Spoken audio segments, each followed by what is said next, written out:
आखिरकार जो सर्वे के रिजल्ट हैं वो ग्राउंड रियलिटीज़ को ऑलमोस्ट जो है वो प्रिडिक्ट कर रहे हैं। ये सर्वे के रिजल्ट मैं आपके साथ शेयर करने लगा हूँ।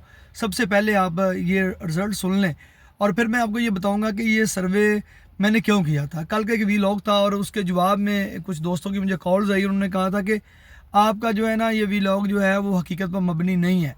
मियाँ अब्दुल रऊफ मुकाबला करता हुआ दिखाई नहीं दे रहा, वो 2-3 हज़ार वोट लेगा। तो मैंने कहा यार हो सकता है कि मुझसे कोई गलती होगी और मेरी ऑब्जर्वेशन में गलती होगी हो। तो उस बेस के ऊपर जो है मैंने एक जो सर्वे था डिजिटल, मेरी टीम ने कहा कि हम वो जो है वो करते हैं। तो मेरे पेज के ऊपर जो है वो सर्वे कल स्टार्ट हुआ और अभी तक जो है वो कंटिन्यू है। तकरीबन जो है अब तक 1100 वोट उसके ऊपर कास्ट हो चुका है। 1100 वोट का जो रिजल्ट है वो मैं आपके साथ शेयर करने लगा हूँ। जो 1100 वोट में से 397 जो कि 35% बनता है, जो 35% वोट बनते हैं वो पीटीआई ने हासिल किए हैं। अब तक के सर्वे के मुताबिक 1100 में से 35%, 397 जो वोट है वो पीटीआई ने हासिल किए हैं। और उसके बाद जो दूसरे नंबर पे जो जमात आ रही है, जमात नहीं आ रही, आज़ाद उम्मीदवार आ रहा है, मियाँ अब्दुल रऊफ साहब आ रहे हैं। मियाँ अब्दुल रऊफ साहब ने 27% वोट हासिल किए हैं। मीन के 305 वोट, 1100 में से 305 वोट मियाँ अब्दुल रऊफ साहब ने हासिल किए हैं। उसके बाद तीसरी आ जाती है क्रेन पार्टी, मजहबी जमात, और वो तीसरे नंबर पे मजहबी जमात आ रही है और मजहबी जमात ने वोट हासिल किए 17%। 1100 में से 200 वोट लिया मजहबी जमात ने। और चौथे नंबर पे आ रही है मुस्लिम लीग नून। अब ये सूरत हाल गौर से देखने वाली है और समझने वाली है कि चौथे नंबर पे मुस्लिम लीग नून आ रही है और वो 193 वोट ले रही है। मीन के मजहबी जमात का और मुस्लिम लीग नून का मुकाबला है, यहाँ पर ये क्लोज है। मीन के चौथे नंबर पे जो है मुस्लिम लीग नून आ रही है और वो 17%, वो भी 17% वोट ले रही है, वो 193-94 वोट है। और आप कह लें कि 17% मुस्लिम लीग नून और जो है मजहबी जमात है वो दोनों बराबर आ रही हैं। और पहले नंबर पे पीटीआई है और दूसरे नंबर पे मियाँ अब्दुल रऊफ साहब है। अब ये मियाँ अब्दुल रऊफ साहब और पीटीआई का मुकाबला हो रहा है। ये एक डिजिटल सर्वे है, जब भी दुनिया में इलेक्शन होते हैं मुख्तलिफ किस्म के सर्वे जो है वो किए जाते हैं। अब आप अंदाज़ा लगा लें कि मुस्लिम लीग नून की जो ग्राउंड रियलिटीज़ हैं इस वक्त, अब इसमें अभी भी टाइम बाकी है। अगर मुस्लिम लीग नून के जो दोस्त हैं उनको लगता है कि उनके लोगों ने वोट कम कास्ट किया है, तो ये सारे जो लिंक, जब ये जो स्टार्ट किया गया था सर्वे मुस्लिम लीग नून की क़यादत से लेके अहम जो लोग हैं सबको ये इसका जो है वो लिंक भेजा गया था। और अभी भी कोई दोस्त अगर रह गया तो लिंक उनको भी भेज देते हैं। आई थिंक मुस्लिम लीग नून के सारे जो ग्रुप्स के अंदर भी ये सर्कुलेट कर रहा है। तो मुस्लिम लीग नून अगर समझती है कि उनका वोट बैंक जो है अभी बहुत ज़्यादा है और ये जो सर्वे है उसको प्रिडिक्ट ठीक नहीं कर रहा, तो उनके पास अभी भी काफ़ी घंटे बचे हैं कि वो इसके ऊपर वर्क करके अपने लोगों से वोट डलवा के अपना जो है वो रिजल्ट ऊपर लेके आ सकते हैं। लेकिन बहरहाल अब तक की जो सूरत हाल है उसमें पीटीआई जो है वो पहले नंबर पे आ रही है।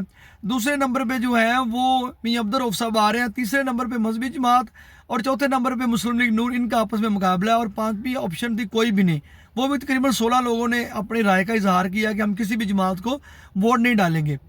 तो ये ग्राउंड रियलिटीज़ है। अब जो है परसों इलेक्शन है, 5 तारीख को इलेक्शन है। तो पाकिस्तानी अवाम जो है किसको वोट डालती है और क्या रिज़ल्ट निकलते हैं और एक्चुअली रिज़ल्ट क्या आएंगे। तो अभी ये जो इनके सर्वे है ये रिकॉर्ड के तौर पे जो करवाया गया है ताकि पता चले कि ग्राउंड रियलिटीज़ और एक्चुअली हो क्या रहा है। तो इसमें फिर भी किसी भी अगर कोई जमात को लगता है कि वो मैक्सिमम वोट नहीं डाल सके, 1000 वोट है, कोई 1100 वोट अभी डला, कोई ज़्यादा वोट नहीं है, लेकिन फिर भी आपने जब भी किसी भी इलाके में सर्वे करना होता है तो आपने सैम्पलिंग करनी होती है। तो उस सैम्पलिंग से पता चल जाता है कि कौन सी पार्टी कितना आगे चल रही है। अगर नून लीग यहाँ पे आगे आया तो डेफिनेटली शाम तक उनके वोटर जो निकल के इसको जो है वो क्लिक करके अपनी पार्टी को आगे लेके जा सकते हैं, उनके पास अभी चांस है। लेकिन बहरहाल मेरे सर्वे के मुताबिक जो है, मेरी टीम ने जो सर्वे कंडक्ट किया है जो मेरे पेज के ऊपर अभी तक चल रहा है, उसके मुताबिक जो पीटीआई नंबर 1 है और मियाँ अब्दुल रऊफ और पीटीआई का मुकाबला है और नून लीग और मजहबी जमात का मुकाबला जो क्रेन वालों का चल रहा है। तो ये ग्राउंड रियलिटीज़ है। इसमें जो दोस्तों को अगर इसमें कोई राय अपनी देना चाहता है और अगर कोई इसके बारे में कोई सजेशन भी है तो वो हमें दे सकता है। तो आज इसके ऊपर बात हमें करनी पड़ेगी कि ये सर्वे मैंने क्यों किया। कल जब मेरा वीलॉग था कि जिसके ऊपर बात की गई थी कि मुस्लिम लीग नून की जो है वो कंपेन डेरे से डेरे तक है और चौरी से चौरी तक है, वो ग्राउंड में जो है वो आम जो है आपके डोर टू डोर कंपेन नहीं कर रहे। चौधरी सिर्फ यहाँ तक कंपेन कर रहे हैं कि मैंने जलसा करवा दिया और मैंने खर्चा कर दिया और मैंने एक दो जो है ना कट्टे कुर्बान करके रोटी खिला दी है। तो चौधरी यहाँ तक सिर्फ कंपेन कर रहे हैं, उसके बाद ख़त्म शुद्ध। उसके बाद कोई बंदा भी ग्राउंड में जाकर दरवाजे नॉक करके जो है वो इलेक्शन कैंपेन नहीं कर रहा, जिसकी वजह से जो वोटर का झुकाव है, जो आम वोटर का है, वो मुस्लिम लीग नून की तरफ उतना नहीं है, सिर्फ चौधरीयों का झुकाव है, वो भी उनके बहुत सारे मामला की वजह से है। तो और मियां अब्दुल रऊफ साहब जो हैं वो डोर टू डोर कैंपेन ज़्यादा कर रहे हैं, उनके गलियां कूचों के अंदर जो है वो जलसे हो रहे हैं और उनमें क्राउड आ रहा है। मेरी कल ये राय थी, जो ग्राउंड रियलिटीज़ में हम देख रहे थे, जो हमारे पास इन्फॉर्मेशन थी, तो जो पीटीआई है उसके बारे में ये बात की थी कि वो एक उनका कंक्रीट और सॉलिड बोर्ड है, वो तो टूट ही नहीं ना सकता। वो अपने कैंडिडेट कंपेन करे या ना करे, लेकिन पीटीआई भी कंपेन कर रही है, अपने वोटर तक पहुंच रही है और नौजवान जो हैं वो कंपेन कर रहे हैं। तो वो पीटीआई का तो वोट जो है अपनी जगह पे मौजूद है, लेकिन मियां अब्दुल रऊफ साहब जो है वो पीटीआई का मुकाबला करते हुए दिखाई दे रहे हैं ग्राउंड रियलिटीज़ में। नून लीग जो है वो बड़ी जमात है, बड़े रिसोर्सेज हैं। इस वक्त मुस्लिम लीग नून को 2 जो बड़े मिनिस्टर्स उनकी कंपेन कर रहे हैं, लातदाद MPs हैं और भी बहुत सारे जो हैं ताकतवर लोग जो है मुस्लिम लीग नून की कंपेन कर रहे हैं, लेकिन एक्चुअली रियलिटी में वो कंपेन उन लोगों तक नहीं जा रही जिन लोगों ने वोट डालने हैं। तो ये मेरा तजिया था, जिसके ऊपर नून लीग के कुछ दोस्तों ने अपनी राय का इजहार किया था कि मेरा तजिया सही नहीं है, मियां अब्दुल रऊफ कहाँ जो है वो राना ताहिर इकबाल साहब का मुकाबला कर सकता है। तो मेरी उनसे कल भी अर्ज थी, ये वोटों का मामला है। यहाँ पर कोई आपकी दौलत देख के, आपकी कुछ ताकत देख के आपको वोट नहीं डालता। लोग अपने साथ आपका रवैया देख के, आपकी पार्टी को देख के, आपकी पार्टी की पॉलिसीज़ को देख के, या लोग अपनी कुर्बत की वजह से या देखते हैं कि मैं मुश्किल वक्त में, मैं गरीब आदमी हूँ, मेरी पहुँच किस तक है। तो बहुत सारे ऐसे होते हैं, ज़ात पे भी बरादरीज़म जो है वो ज़ात है, इसके अलावा और भी बहुत सारे जो मामलात हैं वो अनासर जो है वो इलेक्शन पे असरअंदाज होते हैं। अगर इनके राना ताहिर साहब मकबूल हैं तो डेफिनेटली तो उनके इजहार में भी जो है वो उनको क्लिक होना चाहिए, उनका वोट यहाँ पे भी नज़र आना चाहिए।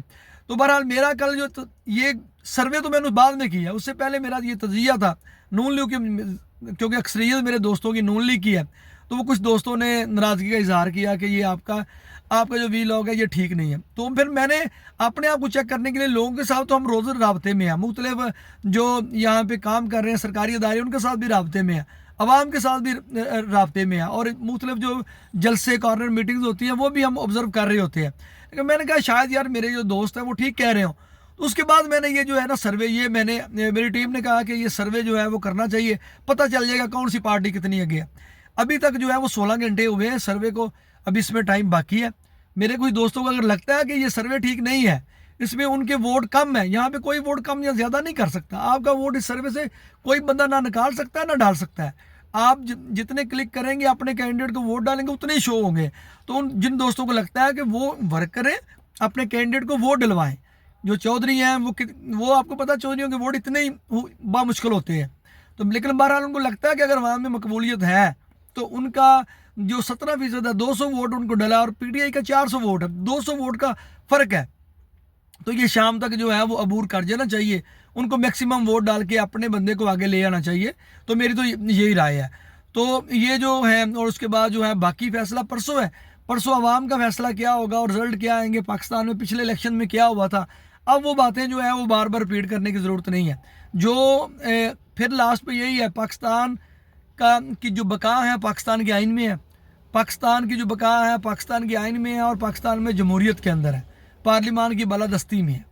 अगर पाकिस्तान के अदारे, अगर पाकिस्तान की जो हुकूमती मशीनरी है, जो लोग समझते हैं इस मुल्क को मजबूत होना चाहिए, तो उसका इसने मजबूत अपने आइन के ऊपर अमल करने से होना है। और आइन जो कहता है कि इजहार राय की आज़ादी का आपको जो है वो राइट देता है, वोट डालने का भी आपको राइट देता है। आप जिस मर्जी पार्टी को, जिस मर्जी बंदे को वोट डालें, अपनी राय का इजहार करें, ये आपको आइन जो है तहफ़्फ़ुज़ देता है।